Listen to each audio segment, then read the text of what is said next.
네, 강프로입니다. 자, 두산 에너빌리티 봅니다. 오늘 3.9% 떨어졌죠. 이걸 보셔야 돼요. 주가가 올라가면 주가가 먼저 올라가고 이동평균선은 뭐예요? 평균 가격이죠. 그쵸? 여기 뭐 5일선이다, 20일선이다, 60일선이다 이렇게 되어 있는 건 5일 동안의 평균 가격, 20일 동안의 평균 가격, 60일 동안의 평균 가격 이렇게 평균 가격을 정하는 겁니다. 근데 이게 임의로 정하는 게 아니라 올라가는 이 주가가 움직이는 상황에 따라서 가격대가 계속 바뀌겠죠. 이동평균선이라는 건 주가가 걸어온 길이에요. 그러면 가장 빨리 움직이는 게 뭐죠? 주가. 그리고 나서 올라가요. 그럼 이평선 어떻게 돼요? 따라 올라옵니다. 그쵸?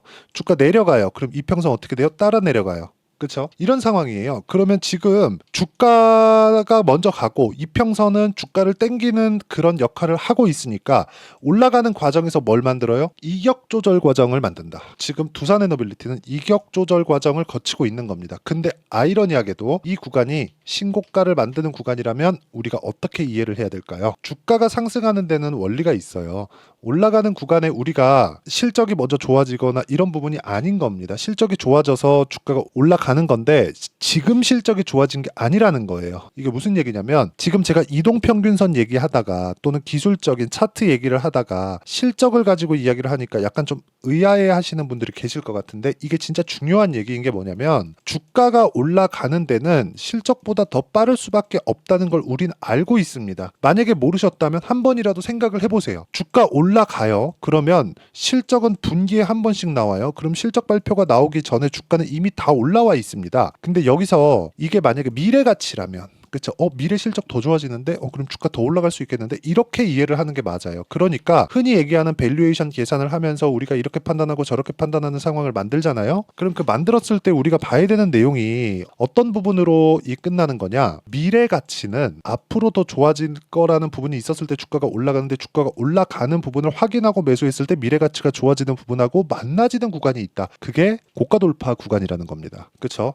뭐 말씀을 드리다 보니까 내용이 조금 어렵게 들리실 수도 있을 것 같은데 그 고가 돌파 구간에 대한 부분을 얘기를 드린 거예요. 제가 이쪽에 이 고가 돌파를 하기 전에 저는 두산과 우리 기술을 매매를 했습니다. 두산, 우리 기술, 그렇죠? 우리 기술 이렇게 두 종목을 매매를 했어요. 두 개 다 오늘 빠졌습니다. 두산도 빠지고 우리 기술도 오늘 한 11%씩 급락이 나왔는데 이 구간에서 우리가 판단해야 되는 내용은 그거예요. 실적보다 주가가 먼저 올라갔는데 이평선하고의 이격이 너무 벌어졌네. 그럼 당연히 조정 받아야 되는 게 맞지? 그쵸? 근데 뭔가 이벤트가 있죠? 단일가 거래가 있었죠? 단일가 거래에는 그렇게 큰 거래를 불러올 수 없죠? 그러니까 물량을 뭔가 털어먹기가 어려운 거예요. 그렇기 때문에 단일가 거래가 딱 끝나는 날 모두 다 하락을 시킨 겁니다. 이런 식으로. 그쵸? 근데 때마침 두산에너빌리티의 상황은 어떻게 됐어요? 신고가를 돌파한 그 상황이 나왔다는 겁니다. 만약에 오늘 일제히 다 떨어졌는데 SMR 관련돼서 야 이거 아니래 이런 기사가 하나라도 나왔나요? 그냥 제가 네이버에다가 SMR이라고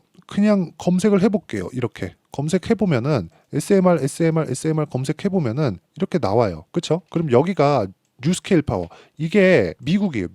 미국에서 SMR 프로젝트를 진행하고 있는 기업입니다. 근데 쭉 내려보잖아요. SMR 관련된 내용들은 모두 다 긍정적인 내용이에요. 그리고 이 부분은 무탄소 에너지에서는 사실상 대안이 없습니다. 굳이 하나 따져봐라. 그 두산 퓨얼셀이에요. 그쵸? 수소. 이렇게 한번 봅시다. 미래 가치가 좋아지는 부분을 우리가 확실히 알 수도 없어. 하지만 가격이 자꾸 올라가.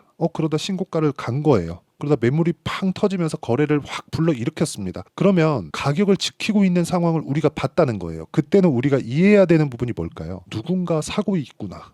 여기까지만 딱 이해를 되더라도 바로 이렇게 머리에 와 닿으셔야 됩니다. 근데 이게 무한정 올라가서 너무 많이 벌어져요. 즉 아까 전에 말씀드렸었던 대로 이평선과의 이격이 너무 많이 벌어져 있는 상황인 거예요. 지금까지는 실적이나 미래가치에 대한 부분 얘기하다가 지금 또 제가 차트 이야기를 드리고 있죠. 이 둘은 상호 보완적인 관계를 갖고 있다는 겁니다. 내용이 조금 어려울 수 있지만 조금만 이해를 하시려고 하시면 이해를 하실 수 있다고 생각합니다. 저는. 그래서 자 가장 중요한 게 우리가 가격이 올라가는 걸 보고 타점을 잡자.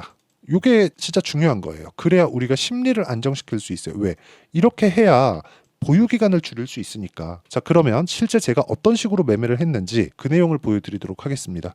여기 HLB에 대한 내용인데 실제 제가 매매한 내용입니다. 다 확인하고 매매를 했다는 점. 이 부분 중요하고 쭉 내려보면 여기 30%, 18%, 13%, 4% 이런 식으로 매매가 돼요. 근데 매매하는 과정에서 이렇게 손절하는 구간이 있어요. 3%씩. 이렇게 손절하는 구간이 있습니다. 하한가 딱 가고 그쵸? 하한가 풀리는 날 단타한다고 들어갔을 때 이렇게 나오는 구간이 있다는 점, 이 부분만 기억하시면 되고, 그리고 원전 관련된 종목들 볼게요. 두산, 그쵸? 신고가 갔으니까 매매를 했고 14.7% 수익, 전체 수익은 못 본다는 점 기억하시고요. 그리고 다른 종목군들, 우리기술은 제가 오늘 매도를 했습니다. 자, 내용 보시면 오늘 장 시작하고 나서 뭐 최고가는 잡지 못했지만 내려오는 거 보고 바로 매도한 결과 11%씩, 그렇죠, 하락했죠. 이때 이평선과의 이격이 너무 가팔라졌다는 거예요. 어저께 기준에서 볼게요. 20일 이평선과의 이격도는 30%가 넘습니다. 31.9%가 나와요. 이렇기 때문에 우리가 이격도만 보더라도 매도 구간을 정확하게 여기가 고점입니다, 이렇게 볼 수는 없습니다. 하지만 내용이 바뀐 게 없다면 주가만 변동을 했고, 주가 변동한 과정에서 이평선과의 뭐 20%대, 30%대 이 상황을 보고 수익이 어느 정도 올라왔는지를 보면서 매매를 했을 때 이 정도의 상황을 우리가 나올 수 있게 공부를 하자는 거예요. 그렇죠? 그리고 이 부분에 대한 내용을 여기 소통방에서 모두 공유하고 있습니다. 자, 내용 보시면 그래요. 한국 화장품 제조 세보에미씨 이렇게 진행이 되죠. 어떻게 진행됩니까? 계속해서 제가 신고가 구간을 공략하고 있다는 점이 중요합니다. 자, 내용 보시면 세보에미씨, 자, 내용 보세요. 올라가는 구간에서 계속해서 매매를 이어가고 있고요. 그리고 이 구간에서 했을 때 오늘까지도 6% 정도의 상승세가 나왔다는 점이 중요하죠. 그리고 이 내용에 대한 부분은 소통방에서 어떤 식으로 실전 적용이 되는지 그런 부분을 같이 공부할 수 있게 제가 만들어 놨으니까, 매매하는 과정에서 내가 어떻게 가격을 찾아야 될지, 어떤 식으로 가격 구분을 지어야 될지 잘 모르겠다 하시는 분들은 구독과 좋아요 눌러주시고요.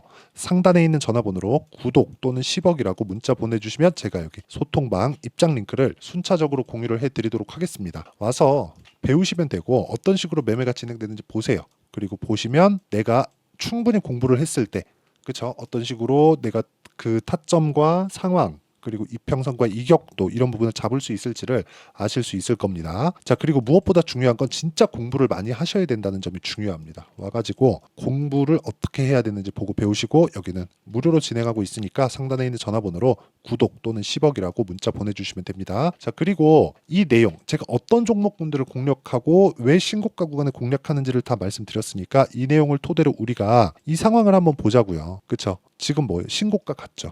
그러면 추가적으로 올라가기 위해서 매집해야 되잖아요. 매집하는 과정이 지나고 있다고 보시면 됩니다. 그리고 매집하는 과정에서는 우리가 일단 돌파했으니까 사자, 매수하자, 이게 아니라 확인하는 거예요. 반등하는 구간을. 그렇죠? 반등하는 구간을 확인하는 게 중요하다. 근데 우리가 약간 생각해보면 분봉에 대한 이야기 많이 하잖아요. 분봉. 그렇죠? 그 분봉은 일봉이죠. 이건 일봉을 그냥 하루에 6시간이라고 쳤을 때, 그렇죠? 6등분을 하면 뭐가 나오죠? 6등분을 하면 60분봉이 나오죠. 그렇죠? 원래는 6시간 반이잖아요. 3시 반에 끝나니까 6등분을 하면 60분봉이 나오고, 여기서 12등분을 하면 30분봉이 나옵니다. 그럼 이런 부분을 내가 계산을 하면 30분봉에서 어디까지 갔을 때 60분봉에 어디까지 나올 수 있겠네? 이런 부분을 우리가 계산해 볼 수 있잖아요. 그래서 차트를 어느 정도 예측 범위 내에서 움직이게 할 수 있죠. 이게 틀렸을 때는 손절하는 거예요. 그렇죠? 정말 잘 기억을 하셔야 됩니다. 자, 내용 보시면 제가 실제 손절한 내용을 제가 말씀드릴게요. 여기 진짜 중요한 내용인데,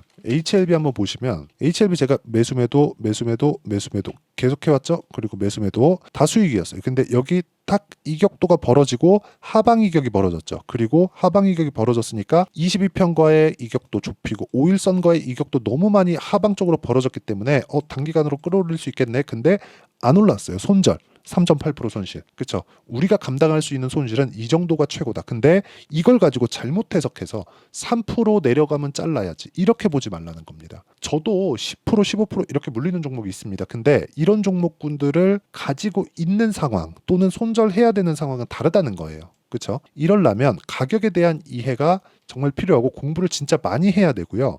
이런 부분에 대한 내용을 제가 여기 소통방에서 모두 다 공유하고 있으니까 구독과 좋아요 눌러주시고요. 상단에 있는 전화번호로 구독 또는 10억이라고 문자 보내주시면 제가 여기 소통방 입장 링크를 순차적으로 공유를 해드리도록 하겠습니다. 자, 그리고 무엇보다 이런 식으로 타점이 나오는 원리가 있겠죠. 그렇죠? 이렇게 원리, 그리고 공부에 대한 자료, 이 내용에 대한 부분은 여기 두산 에너빌리티의 가격과 단기 보유 전략, 단기는 2주입니다. 2주 동안 내가 어떤 식으로 매매를 진행해야 될지 그 내용에 대한 부분을 다 담아놨고, 무엇보다 두산 에너빌리티 지금 오늘 빠졌죠. 우리기술 급락했습니다. 이 구간에 어떤 식으로 원전 관련주들의 타점을 잡아야 될지 그 실시간 타점을 제가 문자로 공유를 해드리도록 할 테니까 상단에 있는 전화번호로 두산 자, 두산이라고 문자 보내주시는 분들에 한해서만 제가 두산 에너빌리티의 가격과 단기 보유 전략 그리고 실시간 타점을 공유해 드리도록 하겠습니다. 어떤 식으로 해야 될지 공부 진짜 많이 하셔야 되니까 무조건 공부하셔야 되고요. 그리고 이런 식으로 이해했을 때 우리가 앞으로 어떤 종목을 잡아가야 될지 그리고 어떤 식으로 매매를 이어가야 될지를 제가 다 이야기를 드리도록 할 테니까 영상 끝까지 시청하시고요. 모든 분들이 성공 투자하셨으면 참 좋겠습니다. 자, 24년도가 돼도 여전히 시장은 녹록지 못합니다. 이런 상황이 벌어지는 건 어쩔 수 없습니다. 이런 상황에서도 수익이 나는 종목들의 구조는 변하지 않습니다. 즉 대시세 종목에 대한 구조는 변하지 않는다는 거고, 실제 제가 소통방에서 지속적으로 이야기를 드리고 있는 내용도 대시세 종목이나 시장 주도주를 공략하는 건 철저하게 가격 분석을 하라고 이야기를 드리고, 가격 분석 이후에는 이슈에 대한 파악, 그리고 이슈를 파악하고 나서는 다시 내가 얼마에 매수할지 그 타점에 대한 부분을 지속적으로 언급을 하고 있습니다. 자, 근데 생각해 보세요. 1월 달에 시장이 굉장히 어려웠습니다. 어려운 상황에서의 어떤 종목들이 강했냐 보면 반도체와 그리고 바이오입니다. 자, 실제 여기 보면요. HLB에 제가 실제 매매한 내용을 띄워놓고 보여드리고 있는데 1월 22일부터 매매를 시작해서 4일 동안 31%의 수익 마감이 됐고요. 그리고 여전히 신고가 종목입니다. 자, 그리고 그 다음 어보브 반도체, 이름을 보시다시피 반도체 종목이죠. 그리고 AI 반도체는 지속적으로 강세를 보이고 있습니다. 이 종목도 신고가를 먼저 달성한 이후에 제가 21%의 단기간에 21%의 큰 수익을 내고 마감이 됐습니다. 다시 재공략을 준비하고 있고, 이런 부분은 소통방에서 다 공유를 해드립니다. 자, 그리고 그 다음 코세스. 자, 코세스 같은 종목도 당연히 그쵸, 신고가 종목이고요. 그리고 반도체 종목입니다. 이 종목도 영업일 기준에서 이틀 동안 대략 한 15%의 수익 마감이 됐습니다. 내용을 한번 보시면 어떻습니까? HLB를 포함해서 뭐 30%, 20%, 뭐 15% 이런 식의 수익이 지속적으로 발생하고 있는데, 이 세 종목 모두 다 신고가 종목이고 1월 달에 시장이 약세를 보이고 있는 구간에서도 강했었던 그런 종목입니다. 특징점이 하나 있는데 그 이슈에 앞서서 가격이 먼저 반영했다는 거죠. 자, 근데 그게 기업 밸류업 프로그램이라고 하죠.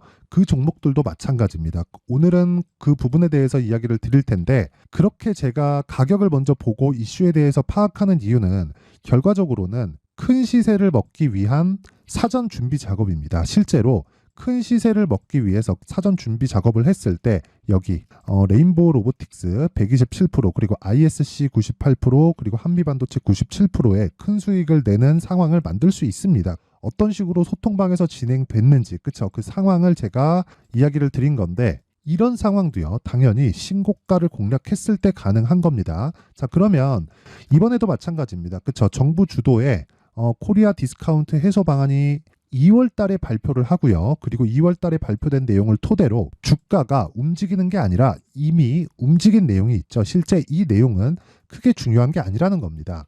실제 움직인 내용을 보면, 자, 기아차입니다. 실제로 12월 달에 신고가를 만들어 놓고 정부에서 입김을 불어 넣으니까 순식간에 기아차를 포함해서 현대차 같은 거대 기업들의 주가가 2주도 채 되지 않아서 40% 정도의 큰 시세를 냅니다. 자, 그러면 우리는 어떤 종목을 봐야 될까요?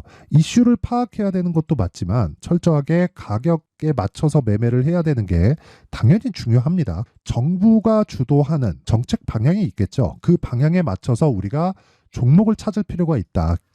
자, 그럼 답이 나왔습니다. 정부가 주도하는 방향에 맞춰서 제2의 기아차를 찾는 게 지금은 중요하다. 근데 정부 정책의 방향에 맞게 가자. 그랬을 때 앞서서 제가 보여드렸었던 내용인 여기 레인보우 로보틱스 127% 그리고 ISC 98% 그리고 한미반도체 97%와 같은 수익을 낼 수 있습니다. 물론 시간에 대한 부분은 최소 2주의 시간이 필요하고요. 그리고 최장 3개월 안에 끝내야 됩니다. 자, 기아차의 시세를 보셨던 것과 같이 2월 달에 정부 정책의 방향이 결정되고요. 바로 3월 달이면 시행입니다. 자, 그러면 우리는 거기에 맞춰서 당연히 종목을 찾아야 되고, 제가 제2의 기아차를 찾아놨습니다. 제가 아까 전에 소통방에서 이야기를 드렸었던 내용 다 공개를 해드렸는데, 그 내용처럼 종목만 받고 싶다 하시는 분들은요, 상단에 있는 제 전화번호로 대시세, 자, 대시세라고 문자를 보내주시면 정부 정책의 방향에 맞는 종목을 모든 분들에게 무료로 공개를 해드리도록 하겠습니다. 자, 제가 원하는 건 채널 성장이 목적입니다. 자, 그래서 구독과 좋아요 꼭 좀 부탁드리고요. 모든 분들이 정부 정책에 맞는 방향으로 매매를 이어가서 큰 수익 보셨으면 좋겠습니다.